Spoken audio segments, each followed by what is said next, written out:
Cómo eliminar el estrés y la tensión nerviosa. Módulo 23. Hemos dicho una y otra vez que la personalidad con éxito es la generalmente optimista, positiva, feliz, alegre, por así decirlo, extrovertida. Y también hemos dicho desde el inicio que gran parte de lo que son ustedes hoy es algo aprendido. Que la mayoría de sus valores, sus actitudes, sus expectativas, sus comportamientos, su personalidad, sus cualidades y atributos los han aprendido por medio de un proceso de introducción de información, de repetición, de percepción selectiva, repetidos una y otra vez hasta llegar a ser las personas que son. También hemos dicho que todo lo que tienen hoy en su vida, tangible o intangible, lo han atraído hacia ustedes debido a la persona que son. Pueden atraer más cosas hacia sí porque pueden modificar la persona que son. En la sesión anterior dijimos que las emociones negativas son el obstáculo principal que se interpone entre ustedes y la felicidad, la salud, la alegría y el pleno desarrollo. Y en esta sesión deseo hablarles de las condiciones que nos predisponen a ustedes y a mí a ser negativos. Sabemos que el estrés y la tensión nerviosa y las emociones negativas están sujetos a la ley de causa y efecto. En otras palabras, por cada efecto en nuestra vida hay una causa específica. Si uno padece de tensión nerviosa, de estrés, si tiene emociones negativas, al igual que si tiene cualquier dolencia física, existe una causa específica. Y podemos buscar sus orígenes, y en esta sesión les voy a enseñar a convertirse en sus propios psicoterapeutas. Les voy a dar 6 claves para tener conciencia de ustedes mismos, para comprenderse, para autodesarrollarse.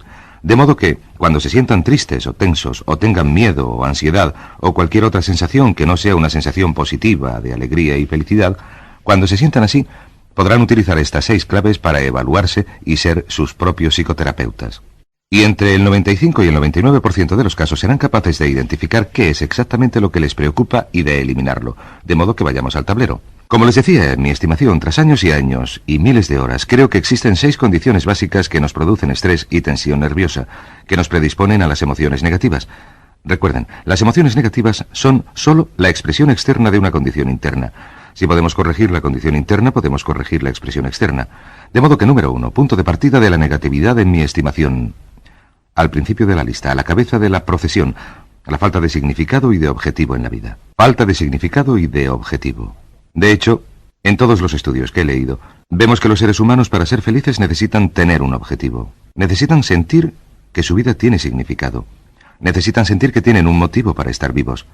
Necesitan sentir que van en una dirección determinada, de modo que la falta de un significado y de un objetivo lleva a una falta de dirección.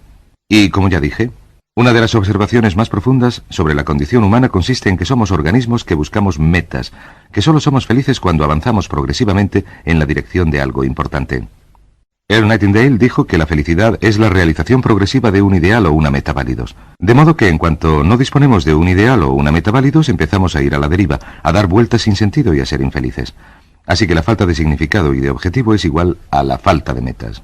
A lo largo de este curso hemos comentado lo importante que es disponer de unas metas, lo importante que es escribirlas, pensar en ellas, trabajar en ellas todos los días, porque son las metas las que dan significado, objetivo, dirección, poder, entusiasmo e impulso a nuestras vidas. Ahora bien, si desean una prueba sencilla, lo único que tienen que hacer es considerar los momentos de su vida en los que se han sentido maravillosamente, en la actualidad o en otros tiempos, y hallarán que siempre estaban avanzando hacia algo que era importante, muy importante para ustedes. Esto lo pueden comprobar mirando a las personas a su alrededor que no son felices. Un buen amigo mío utiliza una prueba muy sencilla. Cuando alguien que viene a verle es infeliz por cualquier motivo, él les pregunta cuáles son sus metas en la vida, dónde quiere estar dentro de 1, 2, 3, 4 o 5 años. ¿Y saben lo que averigua? Averigua que en el 80, en el 90% de los casos la gente infeliz no tiene metas.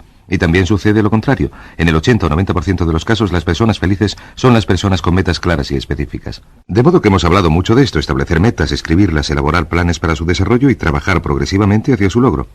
Incluso una meta pequeña les ayudará, les elevará la moral, les permitirá sentirse positivos y entusiastas mucho más deprisa que cualquier otra cosa que pueden hacer. De hecho, lo que Viktor Frankl averiguó en su trabajo en logoterapia es que la persona que tiene un significado, un motivo, vivirá a veces 10, 20, 30 años más que otra que no lo tenga.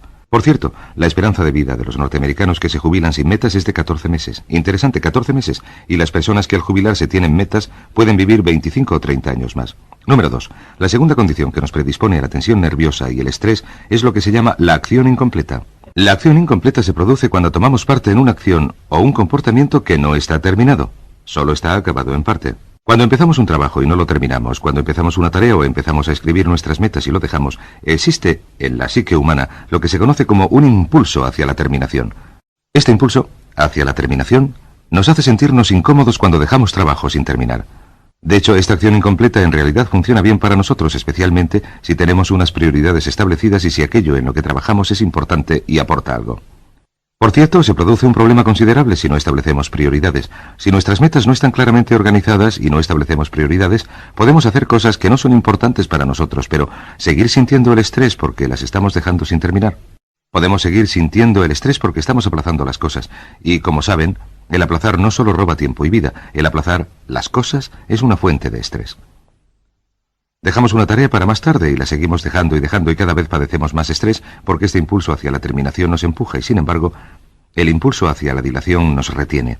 Cada uno de nuestros actos terminados es una fuente de amor propio y de motivación. Cada vez que terminamos una acción de cualquier tipo, ya sea lavar la vajilla y limpiar el fregadero, cortar el césped, elaborar una propuesta importante, obtener un diploma, casarse o iniciar y sacar adelante un negocio próspero, cada vez que terminamos una acción, nuestro amor propio aumenta porque nos sentimos ganadores. Cada vez que hacemos algo con un principio y un final, nos sentimos como un ganador. Se llama la sensación del éxito merecido, la sensación de logro. Nos hace sentirnos estupendamente. Ahora bien, cada vez que empiecen una acción que no terminen, tendrán la sensación de que han participado en una carrera sin llegar a la meta, la sensación de haber perdido. De modo que la norma es esta: háganlo ahora, ahora, adelante, pónganse a trabajar, ánimo, completen estas acciones. Esto nos lleva a un caso especial de acción incompleta que los psicólogos denominan asuntos sin terminar. Los asuntos sin terminar constituyen una fuente principal de estrés para ustedes y para mí y se producen continuamente. Los asuntos sin terminar se producen cuando uno se involucra en una relación con otra persona o personas y la relación se termina, a veces de manera desagradable, pero se sigue arrastrando. Los dos ejemplos más comunes de asuntos sin terminar son las relaciones amorosas que han acabado pero no se concluyen, y las relaciones laborales en las que se pierde un trabajo o le despiden a uno de un trabajo o uno dimite, pero no lo termina de dejar del todo. En relación con el primer caso, las relaciones amorosas, existen 3 claves para enfrentarse con el final de una relación cuando ha acabado. En primer lugar, recuerden esto: nadie puede afectar a las emociones de uno a no ser que se siga deseando algo de él. En otras palabras, si no desean nada de otra persona, si no desean su amor, su respeto, su dinero o algo, estas personas no pueden tener control alguno sobre ustedes. En el momento en que no deseen nada de otra persona, el elemento emocional se desgarra y quedan libres. El modo de hacer frente a un matrimonio o una relación que han terminado es muy sencillo. Añadiré esto rápidamente. 3 pasos. Número 1. Se llama escribir la carta. Y miles de personas han seguido este consejo y ahora lo enseñan en sus cursos por todo el país. Se le escribe una carta a esa persona y se dicen 3 cosas. En primer lugar se escribe: yo acepto el 100% de la responsabilidad en cuanto a nuestra relación y a todo lo que en ella sucedió. Usted es responsable, en tanto que adulto, acepta la responsabilidad. Usted entró en la relación, permaneció en ella, o en el trabajo, o lo que sea, pero limitemos esto a una relación por el momento. Número 2. Perdone a la otra persona al 100% por todo el daño que le ha hecho a usted. Te perdono todo lo que has hecho o dicho que me haya hecho daño. Y número 3, deséele lo mejor. Deséele a él o a ella todo lo mejor. A continuación, eche la carta. Ponga la dirección y el franqueo correctos y en el momento en que eche la carta, su vida cambiará. Si conoce a alguien que esté atravesando momentos difíciles en una relación o cuya relación se esté rompiendo, háganles hacer este sencillo ejercicio, hagan que echen la carta, y en el momento en que la carta esté en el buzón, su vida cambiará. Será como si les hubieran quitado un enorme peso de encima. Tengo una buena amiga a la que despidieron de un trabajo en una importante institución financiera. Iba a poner pleito a la empresa, decía que iba a ponerles una demanda por 18 meses de compensación y que iban a ver con quién estaban jugando, etc. Yo le pregunté, estaba rabiosísima y le pregunté: ¿qué posibilidades tienes de ganar? No sé, un 50, quizás un 60%. Yo le dije: ¿cuánto va a tardar la cosa? Me contestó: al menos 18 meses, quizá 2 años. Yo dije: ¿en qué estado mental vas a estar durante ese tiempo? Le pregunté: ¿puedes buscar otro trabajo? Me contestó: no puedo buscarme otro empleo porque mi caso perdería fuerza en los tribunales. Le dije: ¿por qué no te olvidas? Lo dejas atrás y te dedicas a otra cosa. No vale la pena. Y saben, escuchó mi consejo. Y a los 3 meses tenía un puesto mejor, con un sueldo mejor y una categoría mejor. Me escribió una tarjeta. En ella me decía que había sido el mejor consejo que le habían dado. Así que, si ya está usted metido en un asunto sin terminar, o si de repente se encuentra metido en él, la solución es: termínelo, deshágase de ello, acabe con ello. El tercer motivo, la tercera condición, que nos produce un estrés enorme, es el miedo al fracaso. Nuestro viejo amigo, el miedo al fracaso. El miedo al fracaso, que como sabemos es una respuesta acondicionada, tiene sus raíces en la infancia. Tiene sus orígenes en las palabras de nuestros padres: no hagas esto, para, quita de ahí, castigándonos por intentar cosas nuevas y distintas. Vuelve a la superficie en la vida adulta como miedo a intentar. Miedo a intentar cosas nuevas, un miedo profundo que se localiza en la boca del estómago cuando pensamos en un cambio grande. Se puede hacer frente al miedo al fracaso de dos modos muy sencillos. El primero es la preciosa cita de Mark Twain que dice: haz lo que temes y tendrás asegurada la muerte del temor. Esto se conoce como la insensibilización sistemática. Si tiene miedo a hablar en público, o a vender, o a hacer algo, sencillamente haga lo que teme una y otra vez, hasta llegar al punto en el que ya no le trastorne. Miles, millones de hombres y mujeres que estaban aterrados ante la idea de hablar en público han sido capaces de hablar ante grupos pequeños y luego ante grupos progresivamente mayores para finalmente llegar al punto en el que dejan de tener miedo de hacer lo que temen y lo que en un momento les aterraba ya ni les molesta. Así que hagan lo que temen, enfréntense al miedo, ataquen al miedo, resuelvan el miedo, recuerden que el miedo es solo un hábito mental negativo que pueden eliminar haciéndole frente y repitiendo la acción una y otra vez hasta que desaparezca. Lo segundo que pueden hacer, una afirmación muy sencilla que pueden utilizar para eliminar el miedo al fracaso, es lo siguiente: cada vez que piensen en la situación que les da miedo, cada vez que sientan la manifestación física, la ansiedad, la tensión nerviosa, la aceleración de los latidos del corazón, cada vez que piensen en la situación que les produce miedo, repítanse una y otra vez con mucha fuerza: yo puedo hacerlo, puedo hacerlo, puedo hacerlo. Y cada vez que vean a alguien que esté sintiendo miedo y desasosiego, alguien de su familia, uno de sus amigos, díganselo también. Digan: tú puedes hacerlo, puedes hacerlo, puedes hacerlo. Cada uno de nosotros se ha animado a hacer algo de importancia, porque alguien más creía que podíamos hacerlo. De modo que díganse: yo puedo hacerlo. Y luego animen a todos sus conocidos que tengan una meta diciéndoles: tú puedes hacerlo. Yo puedo hacerlo, tú puedes hacerlo. Pero cuando sientan esta tensión verán que se produce algo sorprendente. Si uno dice: yo puedo hacerlo, puedo hacerlo, puedo hacerlo, o yo creo que puedo hacerlo, creo que puedo, sé que puedo. Si se repiten esto, verán que este mensaje cargado de emoción que pasa de la mente consciente a la subconsciente golpea al otro mensaje: yo no puedo, que intenta subir y lo hace bajar. Y cuanta más emoción pongan al decir: yo puedo hacerlo, más y más débil se hará el yo no puedo. Y con el tiempo, la emoción más fuerte, recuerden la ley de la emoción más fuerte dominará y vencerá a la emoción más débil. Esto nos lleva a la cuarta causa principal de estrés y tensión nerviosa en nuestras vidas. El número 4, al que se considera como uno de los más importantes o de los peores de todos los miedos: el miedo al rechazo. El miedo al rechazo se inicia en la primera infancia. Como saben, los niños llegan al mundo sin ningún temor y con una enorme necesidad de amor, de que le toquen, de que sus padres le acepten y den su aprobación de manera incondicional. Sin embargo, los padres, con el fin de dirigir y controlar a sus hijos, utilizan la crítica destructiva y el amor condicionado para lograr que hagan lo que ellos quieren. Un niño crece con un amor condicionado, como ya hemos dicho antes. Un niño crece con un amor condicionado, lo que significa que los padres le dicen: hazlo o si no, te la vas a ganar. Un niño que si se equivoca y tira algo, llega tarde a casa o rompe algo o saca malas notas, los padres dejan de quererle. Puede que en sus corazones no dejen de quererle, pero el niño siente que sus padres han dejado de quererle porque ponen caras largas, le castigan, le mandan a su cuarto. Cuando yo tengo que corregir a uno de mis niños, lo que hacemos en casa es mandarle al rincón. A los niños no les gusta nada el rincón. Nuestros niños tienen 7 años, 5 años, y David tiene 1 año. Es demasiado chico como para mandarle al rincón, pero lo que yo hago es decirles: te quiero mucho, pero tienes que ir al rincón 10 minutos, o te quiero mucho, pero vas a tener que irte a tu cuarto sin postre. Pero siempre les digo que les quiero.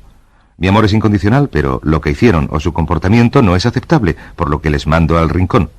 De modo que incluso cuando van al rincón saben que les quiero, e incluso dirán, sé que me sigues queriendo, lo dirán mientras estén castigados, pero de todos modos tengo que ir al rincón. De modo que el amor condicionado lleva al miedo al rechazo. El miedo al rechazo lleva en los adultos al comportamiento de tipo A.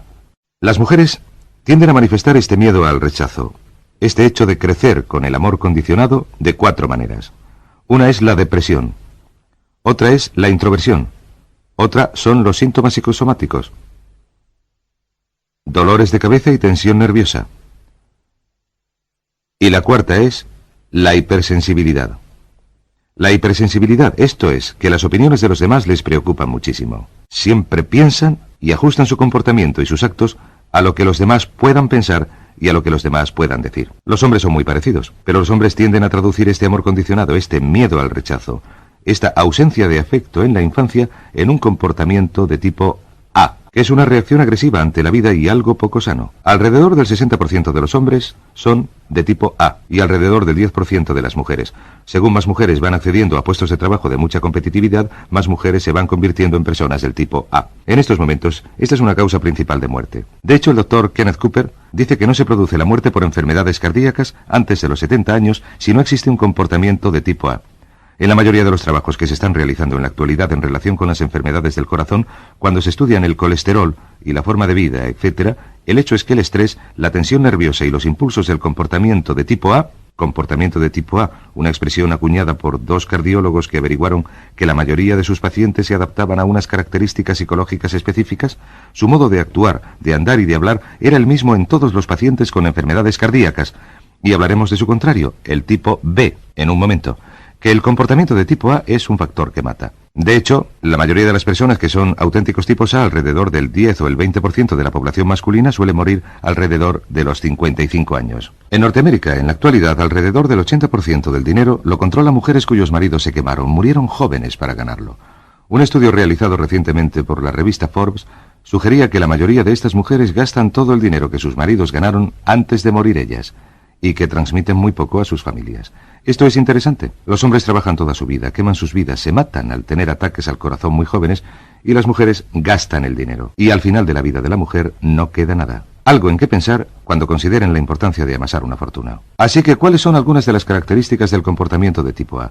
La primera característica del comportamiento de tipo A es lo que se conoce como la enfermedad de la prisa. La persona de comportamiento tipo A siempre tiene prisa. Siempre van a toda mecha, no pueden parar. Son muy impacientes, tienen que hacer las cosas, no pueden parar. No les apetece relajarse. Padecen la enfermedad de la prisa y están siempre en acción, en acción, en acción. En segundo lugar, tienen lo que se conoce como inseguridad de categoría. Inseguridad de categoría. Porque volviendo una vez más a la infancia, la inseguridad de categoría significa que por mucho que logren, nunca descansan. Por muchos ascensos que les den o por mucho dinero que ganen, nunca les parece que son lo suficientemente buenos. Nunca tienen una sensación de amor incondicional, de manera que se esfuerzan continuamente por lograrlo. Por cierto, ¿de dónde viene el amor incondicional? Casi siempre del padre. El padre es la figura predominante y la mayoría de nosotros hemos tenido padres que no nos han dado la calidad y la cantidad de amor incondicional que deseábamos. Y muy a menudo nos vemos esforzándonos en la vida. Incluso cuando nuestros padres han muerto, esforzándonos de algún modo por lograr su aprobación por medio del éxito o de más y más éxito. Otro ejemplo del comportamiento de tipo A es la lucha continua por mejorar el rendimiento.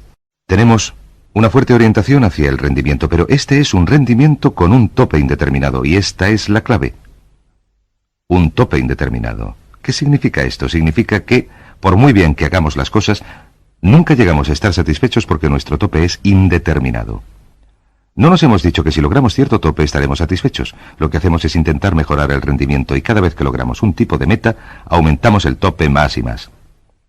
Es como si se aumentara nuestra cuota cada vez que llegamos a una meta, de manera que la cuota sigue creciendo y creciendo y creciendo. Una cuarta característica del comportamiento del tipo A es la competitividad.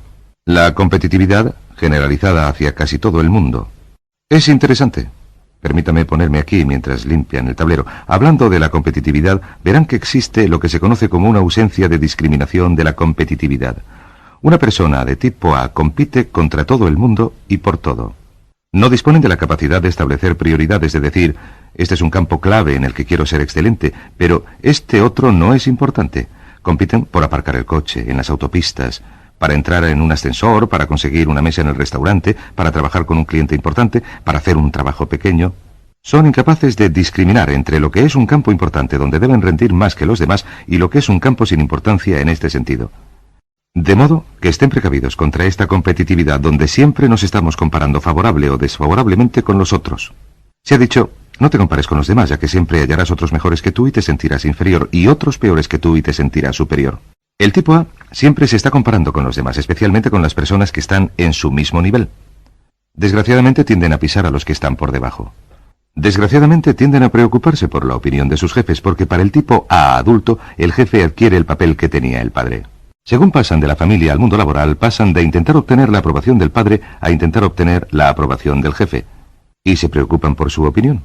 De modo que el número 5 es la agresividad. Agresividad. El tipo A es agresivo. Y junto con esto la hostilidad. El tipo A es iracundo. El tipo A es iracundo por motivos que una vez más proceden de la infancia, en la que el tipo A nunca llegó a obtener el amor que él o ella necesitaba. Fueron niños iracundos y ahora son adultos iracundos. Una sexta característica del tipo A es que está orientado a cosas y no orientado a personas. Orientado a cosas, especialmente a nivel de cifras. El tipo A se preocupa por el dinero, los coches, la casa, la categoría, las publicaciones, las ventas, las cifras de producción, los ingresos, etc. Y no se preocupa especialmente por las personas. De hecho, por lo que concierne al tipo A, existen tres tipos de personas. Las personas que le pueden ayudar, que son con las que él o ella tiene mucho cuidado. Las personas que no le pueden ayudar, que son a las que pisará, tratará groseramente, tratará con esnobismo. Y luego están las personas neutrales, de las que sencillamente hacen caso omiso. Y hay otra categoría, las personas que pueden suponer una amenaza o que constituyen amenazas competitivas. A estas personas las trata utilizando tácticas maquiavélicas y diabólicas para intentar minarlas y dañarlas. Esto está relacionado con las tácticas maquiavélicas que podemos ver en la administración de empresas. Y número 7, el tipo A no descansa. El tipo A se siente como si moviera una rueda de molino y que si él o ella, especialmente él, se parase, alguien le alcanzaría. De modo que trabajan incluso los fines de semana, incluso en vacaciones, trabajan incluso cuando viajan en avión. Siempre están trabajando. Nunca dejan de trabajar porque tienen miedo a que alguien les alcance. Y bien, ¿qué les pasa a los tipos A? De nuestras investigaciones se desprenden dos cosas. Que los individuos de tipo A suelen morir jóvenes. Ya hemos dicho esto antes. Tienden a ser desgraciados, a sentir que participan en una carrera absurda. Tienden a sentir que les arrastrarán las circunstancias ajenas y esta es la trayectoria profesional del tipo A. Este es el tiempo y el dinero. La cantidad de dinero, de posición, de poder y de prestigio que ganan. La cantidad de tiempo. La trayectoria profesional del tipo A suele ser así. Ascienden rápidamente al principio de sus carreras. Se les utiliza. Hay algunas empresas que buscan y contratan solamente a tipos A. Pero en un momento dado, estos empiezan a quemarse, a aplanarse, y se aplanan con motivo. Se debe a que sus superiores, los que saben lo que sucede, no quieren que asciendan más en la empresa, y sus inferiores, a quienes ellos pisaron, ni les ayudan, ni les apoyan. Ahora bien, el tipo B es distinto. La trayectoria profesional del tipo B es más bien así. Este es el B, este es el A. La trayectoria profesional del tipo B experimenta un ascenso más lento, pero seguro y continuo, y he aquí la clave. El tipo B se centra en el rendimiento. Y el rendimiento es la clave del éxito en el mundo profesional. El tipo A se centra en la política y la política solo funciona hasta que la estructura política cambia, lo que siempre sucede. Pues bien, si consideran que ustedes son tipos A, ¿cómo pueden dejar de ser un tipo A y pasar a convertirse en un tipo B? Una persona más relajada, con mejor rendimiento, más creadora, más orientada a las personas. Pues bien, es muy sencillo. El primer paso es reconozcan que son tipo A. Reconózcanlo. La mayoría de la gente no reconoce que son personas tipo A. Una vez que lo hayan reconocido, número 2. Y hay quienes dicen, soy una persona tipo A o me voy a morir antes de llegar a los 55 años. Una vez que lo hayan reconocido, decidan cambiar. Tomen la decisión de cambiar. Ahora bien, cuando hayan tomado la decisión de cambiar, escuchen la cinta grabada de afirmación que les suministramos 2 veces al día. Si escuchan la afirmación grabada 2 veces al día, dejarán de tener un comportamiento tipo A, de ser una persona tipo A. Pasarán de ser una persona tipo A ser una persona tipo B. El último punto, si alguien dice, ¿cuál es la diferencia entre las personas tipo A y los trabajólicos? Fulanito es un trabajólico, fulanito es un tipo A, muy sencillo. La persona trabajólica es muy distinta de la persona tipo A. Es casi como si se produjera una competición. ¿Cómo se distingue? Aparentemente trabajan con la misma intensidad, pero la diferencia es esta. La persona trabajólica está dirigida hacia el interior, dirigida hacia unas metas, se autodetermina, mientras que el impulso de la persona tipo A viene del exterior. Tienen la sensación de estar programados por personas ajenas. El trabajólico puede tomar tiempo libre, pero no así el tipo A. Si se le pregunta a un trabajólico, ¿qué es lo más importante en su vida? Casi siempre contestará, mi familia, mis relaciones personales. Si se le hace esta pregunta al tipo A, contestará, mi trabajo, mi profesión, mi negocio. Así se distingue entre los dos. Y una vez más, el comportamiento clave solo se puede juzgar por el comportamiento, es la capacidad de tomar tiempo libre y dedicárselo a la familia, la salud, las amistades, los viajes, etc. Pues bien, esto nos lleva a la quinta condición, que nos predispone al estrés, a la tensión nerviosa, a las emociones negativas, a las enfermedades psicosomáticas, a la muerte temprana, y es el número 5, que es la negación. Negación significa negación de la realidad. Es interesante. Peter Ouspensky lo comentó en uno de sus libros hace muchos años. Dijo que el organismo humano es un organismo mentiroso en el sentido de que tenemos una tendencia a engañarnos o a mentirnos. Y uno de los modos en que lo hacemos es por medio de la negación de la realidad. Nos negamos a hacer frente a la realidad. Hacemos como si la vida no fuera como es y especialmente nos negamos a hacer frente a las verdades desagradables. Merece la pena escribirlo. Nos negamos a hacer frente a las verdades desagradables. Algunas de las verdades más desagradables de nuestras vidas Están relacionadas con nuestros talentos y nuestras capacidades, nuestra personalidad, nuestras relaciones y nuestro trabajo. Una persona que va mal en su trabajo, a quien no le gusta su trabajo, a menudo lo negará y hará como si no fuera verdad. Y la clave para superar la negación, y por cierto la mayoría de los psicólogos opinan que la negación de la realidad es la primera causa de enfermedad mental, naturalmente está relacionada con todas las que hemos comentado a esta hora, la clave para superar la negación es sencillamente esta: comprender de dónde viene. Nos dedicamos a la negación porque tenemos miedo a la vergüenza. Todos los casos de negación tienen que ver con la vergüenza, algún tipo de vergüenza anticipada. Entra en juego lo que los asiáticos llaman perder la cara. Todas las ocasiones de negación requieren que hagamos frente a la verdad en nuestras vidas. Así que he aquí las claves para utilizar y comprender la negación. Número 1. Recuerden esta clave de la filosofía del objetivismo. La realidad es. La realidad es. Lo que esto significa es que sea cual sea la situación de su vida, es. Es un hecho. Es una verdad. Y hay que afrontarla. Y cuanto antes se haga, mejor se sentirá uno y más feliz será. El número 2 es que siempre hay un precio que se puede pagar para estar libre de cualquier estrés o tensión nerviosa. Siempre hay un precio que se puede pagar. Siempre hay un precio. Si uno es desgraciado por cualquier motivo, siempre hay un precio que se puede pagar. De modo que uno ha de preguntarse, ¿cuál es el precio? El número 3 es decidir pagar el precio. Decídase a pagar el precio antes mejor que después, porque, suceda lo que suceda, lo va a tener que pagar en algún momento y mejor ahora que después. He aquí dos preguntas que se pueden utilizar para abrir la puerta de la negación. Cuando sientan tensión nerviosa, o tristeza, o estrés, o empiecen a resfriarse, o se congestionen, o cojan la gripe, o empiecen a sentirse desgraciados, o no duerman bien por la noche, o empiecen a sentirse irritables o distraídos, o tristes por cualquier motivo, den por sentado que hay algo en su vida con lo que no se están enfrentando. Den por sentado que se está produciendo una negación, que hay algo que les hace sentirse incómodos y que están dilatando la solución. La resistencia, el no hacerle frente, es lo que causa el estrés. Así que lo que hay que hacer es sencillamente decir, ¿qué es lo que hay en mi vida a lo que no estoy haciendo frente? ¿Qué es lo que hay en su vida a lo que no esté haciendo frente ahora mismo? ¿Qué le está causando trastornos o falta de armonía? ¿Qué es lo que hay en mi vida a lo que no estoy haciendo frente? Y a continuación no se engañe diciendo, quizás es que mi coche está mal aparcado, o quizás es que no he comido. No se engañe. Pregúntese inmediatamente qué es lo peor que podría ser. ¿Qué es lo peor? Si está casado, a menudo lo peor que podría suceder es que su matrimonio no fuera bien.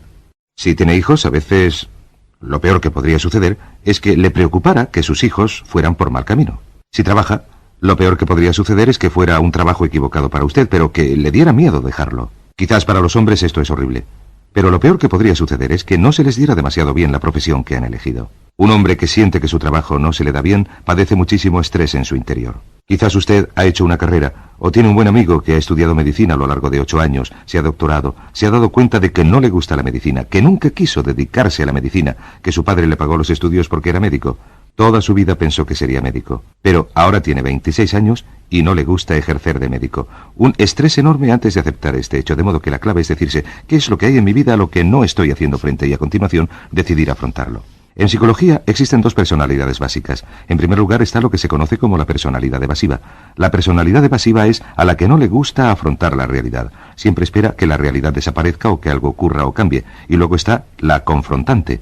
De niños nos enseñan a no confrontarnos porque el hecho es que esta personalidad es mucho más sana que la evasiva.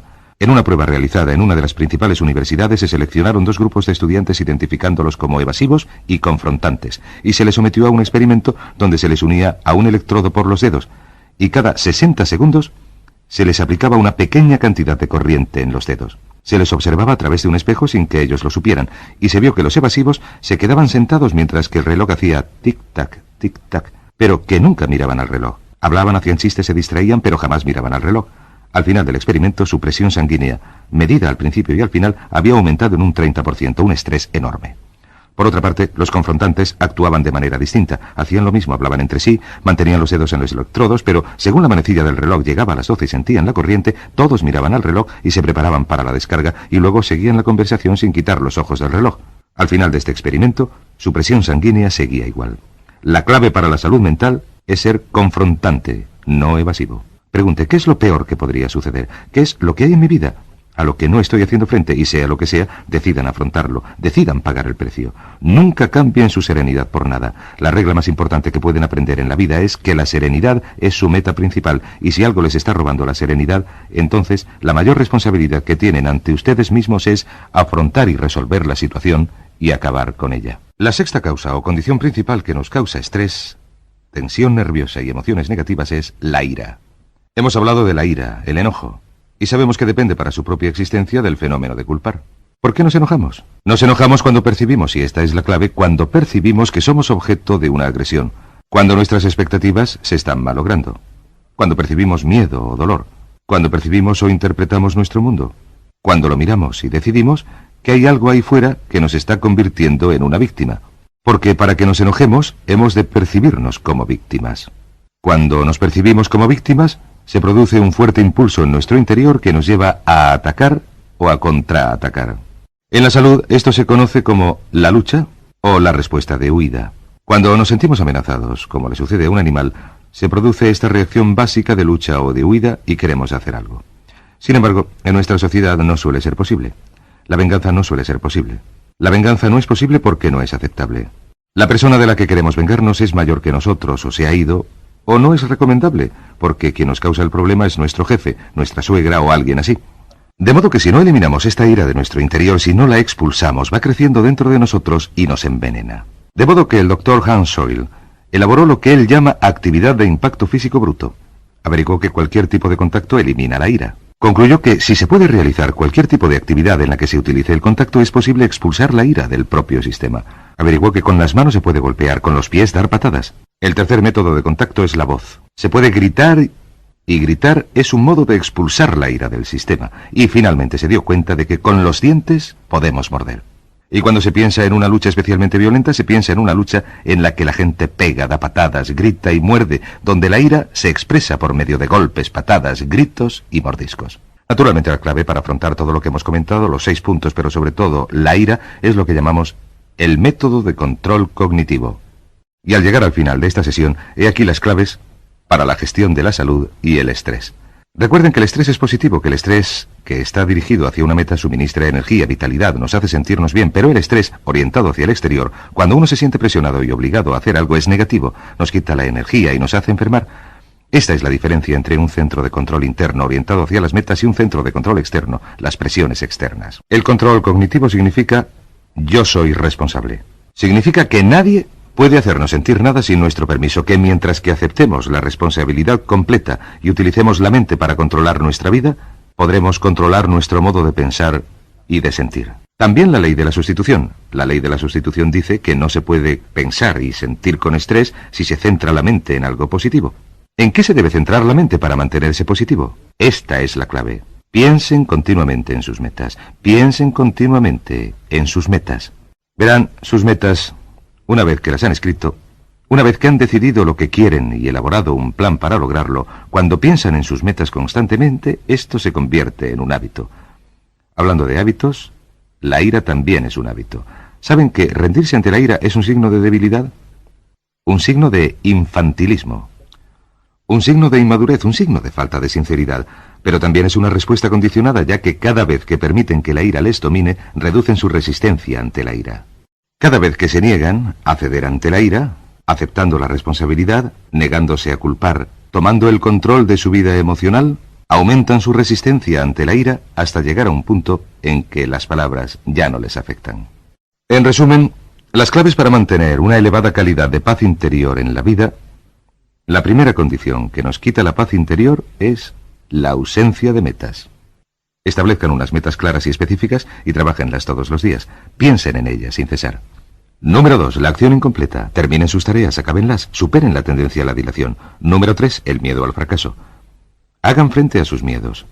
Hagan lo que temen y tendrán asegurada la muerte del temor. Número 4, el miedo al rechazo. El modo en que se supera es progresando hasta convertirse en una personalidad del tipo B. Escuchen la cinta. Den más importancia a sus relaciones, relájense más. Vivan una vida más equilibrada y comprendan que este comportamiento de tipo A, este comportamiento obsesivo, compulsivo, se deriva de unas experiencias de la infancia que ya han pasado. Número 4. Superen la negación aceptando hacer frente a la realidad y aceptando el hecho de que sea lo que sea, es. Recuerden que siempre hay un precio que pueden pagar para liberarse de algo que les trastorna y que siempre se sabe cuál es el precio. Pregúntense, ¿qué es lo que no estoy afrontando? Y decidan afrontarlo. Y finalmente, la ira. La ira viene de intentar culpar a otro. Intentar hallar algo o alguien ajeno a nosotros, a quien hacer responsable de nuestra infelicidad. La clave para afrontar la ira es aceptar la responsabilidad total. Hallen modos para no expresar emociones negativas. Piense sin cesar en sus metas y dedíquese con tanto ahínco a trabajar en algo importante para usted que no le quede tiempo para la negatividad. Y finalmente, recuerden lo siguiente, que el estrés es positivo siempre que esté orientado a unas metas. Y si desarrollan muchísimo estrés orientado a metas, lograrán grandes cosas. Tendrán salud y energía, niveles bajos de dolencias físicas y probablemente llegarán a vivir 100 años.